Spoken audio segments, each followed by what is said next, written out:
Hi everyone, I'm Shama Kuriakos, a senior project fellow with Vidhi Center for Legal Policy. I've been delving in environmental issues for the last 9 years. When the Cochin Chamber of Commerce approached me to talk about COVID crisis, I could not help but think about the linkages between this crisis and environment conservation.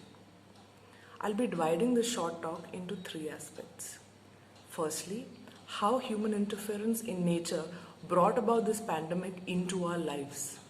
Secondly, what lessons has a lockdown taught us with respect to our relationship with nature. And thirdly, how to improve our relationship with nature in the post-lockdown phase. Now, as you all know, this pandemic emerged from Wuhan and can be termed as a zoonotic disease for the reason that it's an animal to human transmission. While the jury is still out on how this jump was made, environmental and wildlife conservationists all across the world concur that our increased proximity to wildlife habitats is the prime reason for this transmission. How has this proximity increased is something that we should explore. Degradation of wildlife and forest areas for developmental purposes is quite rampant. This has resulted in a reduction of space for wild animals in the wild, thereby increasing human-animal conflicts. There is also prevalence of wet markets and illegal wildlife trade.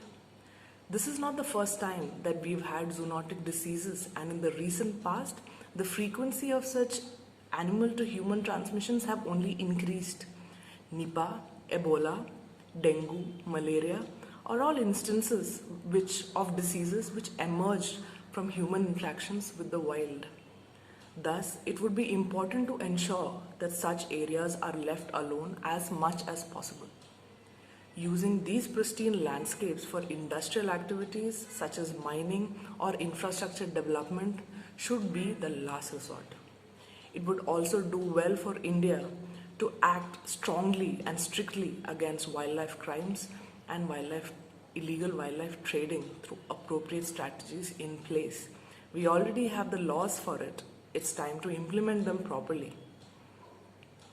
Our next aspect is on the effects of lockdown on the environment. In India, as well as many parts of the world, there was a significant positive effect on environmental quality. Delhi, which is considered to be one of the most polluted cities in the world, registered a dramatic improvement in air quality. Stoppage of industrial activities and reduction of air, road, and rail traffic has led to clean rivers, clean lands, and clean air. The Thane Creek flamingo example, or entry of endangered dolphins into the Ganges, is a testament to the improved quality in environment. This goes to show nature's regenerative capabilities. This also indicates that humans don't have to try too hard to restore damaged environment if we just leave it alone for some time. In this regard, it's important to look at the climate change negotiations, which have been bothering the international communities for a very long time. Countries have been going back and forth on their commitments to reduce emissions with no concrete direction in sight.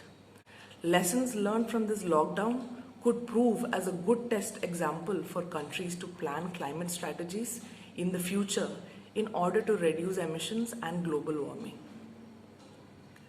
It should also be understood that this lockdown has been applied with great damage to an already fragile economy in India. Lockdown measures all across the world have come with huge costs to the economy and human capital. As India gears towards lifting the lockdown in phases, an increase in economic activities has been given priorities in the form of financial stimulus to industries. While this is a good thing for industrial stakeholders, both central and state governments should do its best to ensure that the gains made during this lockdown for environment should not be lost. Examples of 3 industrial disasters on the same day with human casualties point towards a careless disregard for laws governing management of hazardous chemicals. If our industrial capabilities are to be increased, it should not be at the cost of humans and environment. The draft Environment Impact Assessment Notification of 2020 is said to be riddled with dilutions. While it is true that this notification was considered as a speed breaker by applicants seeking environmental clearances, the answers to that are not dilutions. Here is an opportunity for the government to uncomplicate the law. In fact, it would do well for all environmental laws to be simplified and easier for the stakeholders to follow. Further, it's not just important to have these laws, but also to implement them and ensure that they're properly complied with. To this end, ground level functionaries must be empowered without fear of influence. We have been given a chance to self-introspect India's growth models.